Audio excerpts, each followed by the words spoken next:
To win a championship, you need pieces.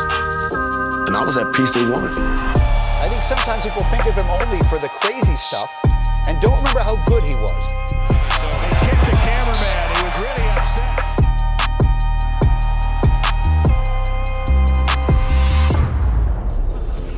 Entering the 1995-96 season, the stakes were massively high for Dennis Rodman. Even after playing 9 NBA seasons, he was nearly broke. Between taxes and living and an ex-wife and a daughter, he rented a nice house, but he had nothing saved up. And also, his reputation around the league had gotten to the point that he was radioactive. Dennis realized that in his own way, he had to straighten out, and he had to play seriously, or else his career was over. Phil, should you get into a situation where he starts rebelling, how will you deal with that? I have absolutely no idea. I just love Phil from day one. I've always told Phil, I said, Phil, damn, you realize something? If we was living in the 70s together, we'd be in Woodstock just smoking it up. Bulls had this unique ability of leadership with Jordan and Pippen and Phil Jackson. Of all teams, we can probably absorb this lunatic more than anybody else. Dennis idolized Michael Jordan, almost like a fan. He wanted Michael's approval. That's funny as hell, huh? Wow, people say that. I respected Michael so much what I did. That part Dennis is lying to you about. Dennis Rodman loves Michael Jordan's dirty drawers. We were so damn close, we should be having sex.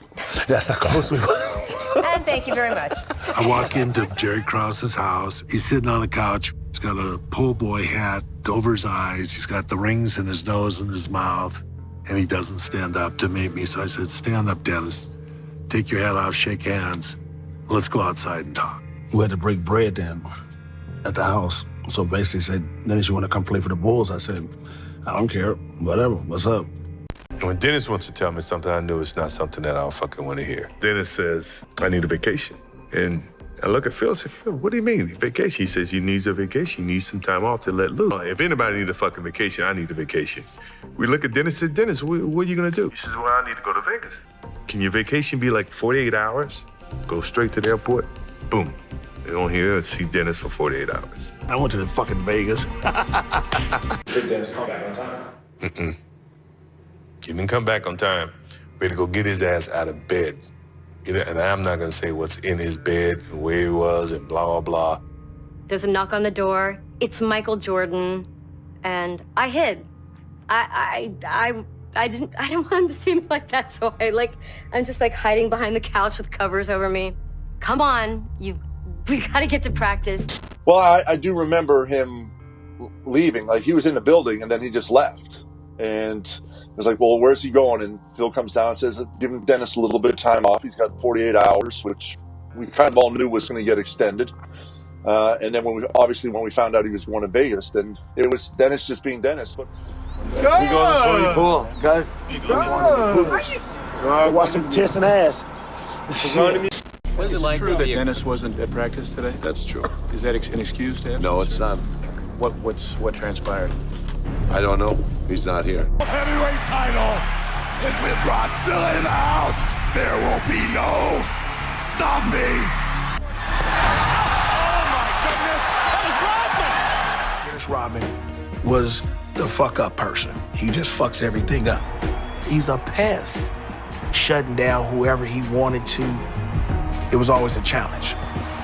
He was one of them players that had changed the game just by his presence. When he first came, he was quiet. I mean, he didn't really know anyone, and obviously there'd been a little bit of history when he was with Detroit and the Bulls, which I wasn't part of because I wasn't part of those Bulls teams. And he's very quiet himself when you go out. We used to ride motorcycles together and go out and grab a bite to eat. And he really doesn't talk a whole lot. He's not really engaging with the fans when he's not out at night and the cameras are so-called on and the spotlight's on. But he's a great teammate, a lot of fun to be around, and works real hard on the floor. And it does like to have a lot of fun at night, too. He came out of Southeast Oklahoma, great rebounder, and I followed him and realized then that I had an opportunity to play at the next level just because of his hard work and his hunger and his journey that he had been through. I just practiced a lot about the angle of the ball and the trajectory of it. You got a Larry Bird, it's going to spin. You got a Magic, and maybe spin. When Michael shoot over here, I position myself right there. Now I hit the rim, it's boom, click and go back this way. Boom, here, click and go that way. Boom, that way. Click here and go back this way. So basically, I just started learning how to put myself in a position to get the ball. Rebound. Kept the line. His basketball IQ is off the charts. And I had an opportunity to experience that playing alongside him. Everyone knows that, he was, a part of a great team, but they didn't realize how great a rebounder Dennis was when he was with the Bad Boys. Right. I didn't know either. And, so a lot of his individual skills never really stood out. But, when he was able to come and join us with the Chicago Bulls, we not only got the greatest rebounder of all time, but we got a basketball player that had a very high basketball IQ. He knew how to win. It wasn't about just the leaders in Detroit, but they had a great piece here. A guy that was hungry and wanted to be known at the end of the day, as we know now. When Scotty left, I think Mike had a lot of confidence in me to knowing that I'm going to be there for him. I'm not going to let him down. I'm not going to let the team down. I'm going to let the city down. No. Rodman clears the defensive board to the Bulls. Dennis is what held us together when Scotty was up. He had to really focus to make us as competitive as we were. Read in the newspaper that he was out every night, all night, and to have the stamina that he had, it's pretty remarkable. He killed that you need a good night's sleep theory. And Dennis went through these different phases as a player. I remember back in the Detroit days, pre-tats and all that stuff, and you knew him a little bit then? I did. In college, I used to always go to the Pistons and work out with them and watch him. This was before he turned into Dennis Rodman with the tats. But the thing that amazed me as a young player was watching a guy go through his practices, or sometimes after the game, and I go in the locker room with John, Sally, and Joe and Isaiah talk, and he'd be on a treadmill or he'd be on a Stairmaster, and they say he would do an hour after a game. So for me to see a guy that just played a game and his ability to go get on the Stairmaster for another hour, and then also playing against him. I never had a guy that I didn't think I could go around at 6'8", standing straight up, and laterally he could still slide his feet and draw a charge. To me, that was unbelievable. He wasn't the most skilled guy, but when you talk about the greatest athletes to ever play in the NBA, I think Dennis Rodman is in that category. When you think about the stamina, what you talked about, Charles, just the way he lived his life, and to be able to play with that kind of energy night after night, the way he could run, especially early when he was with the Pistons, and he would chase people down and guard every position.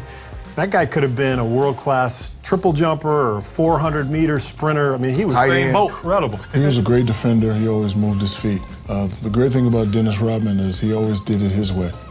When I played with him, he's supposed to be there an hour and a half before the game. He would come in with 45 on the clock, eating chicken and rice.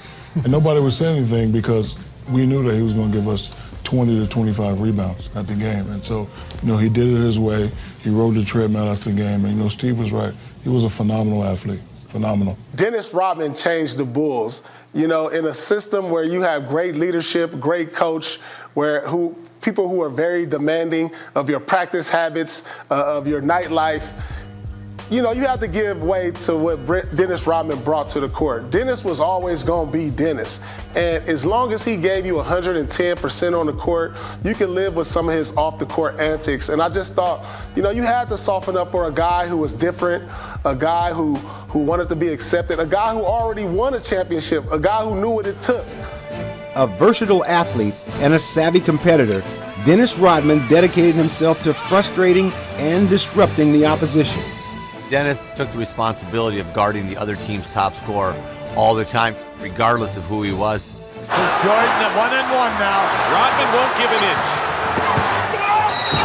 inch. He is truly the only person I've ever known that could guard all 5 positions. And I don't mean just guard them a little bit, clamp down and shut down. Most people think he's 6'9", 260. And Dennis was maybe a half an inch taller than me at 6'6", 220. And he impacted the game a lot bigger. There's Dennis again. He doesn't even have to score a basket to turn a game around with his rebounding ability.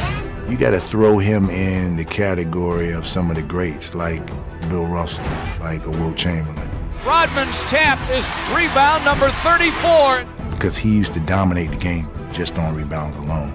Oh, the dandy rebound from Dennis Rodman. His defense-first mentality helped forge the identity of the bruising Detroit Pistons teams that won back-to-back NBA titles in 1989 and 1990. Whenever we went on the floor and we were in deep championship playoff series, this guy would be in his own world about winning. You just saw it dripping off of him. You just saw on his face the passion he had for the game. I love Dennis, I really do. He's an unbelievable player, incredibly athletic. He was like Superman. Like he just a freak of nature. A guy could run all day long, never got tired, and was like the Energizer Bunny. I loved having him next to me on the court because you always felt like, you just got a warrior with you. So on the court, he's a great guy to have next to you. Absolutely phenomenal. I mean, they listed him at 6'9", he was 6'8", and to lead the league in rebounding 7 years in a row, and to play position defense the way he did on a variety of players, from guys that were 6'2", 6'3", to Shaquille O'Neal at 7'2", and 320, 340 pounds, is absolutely amazing. And even though he's won 3 championships in Chicago, whenever people talk about Dennis Rodman, they always talk about him with the Detroit Pistons, which is, just goes to show you how special we were and how special our team was at that time. Dennis was very unique because of his defense ability and his rebound ability. And I could not be the one that held something that unique down. The problem was convincing Dennis. When he first came over, I was shocked. I was so used to being the sixth man. I don't think he knew exactly what he was. My role was being the dirty work man, and people in Detroit loved that because I wasn't about trying to score and be flashy. Whatever I can do for this team and for this city, I'm doing it. He said he would only start if we said it was okay. And the change was made. Put home by Rodman. Shot blocked by Rodman, and the crowd roars. If I can go out there and break an arm to help this team win, hey, I'm gonna do it. We needed some life, and Dennis was perfect timing. I don't know if there's anyone more active in the game. The Pistons won 25 of their first 26 games with their new starting lineup to finish on top of the Eastern Conference again. They were the NBA's top defensive team, and Dennis Rodman was voted Defensive Player of the Year. He'd come a long way from mopping floors in an airport.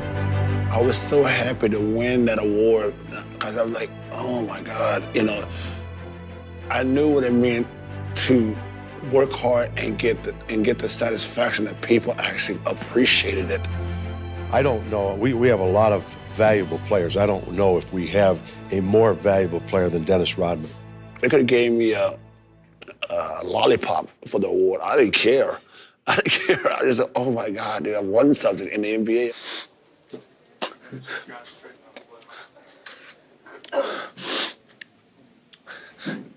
I wanted this one so bad. Okay, all right. Let's go.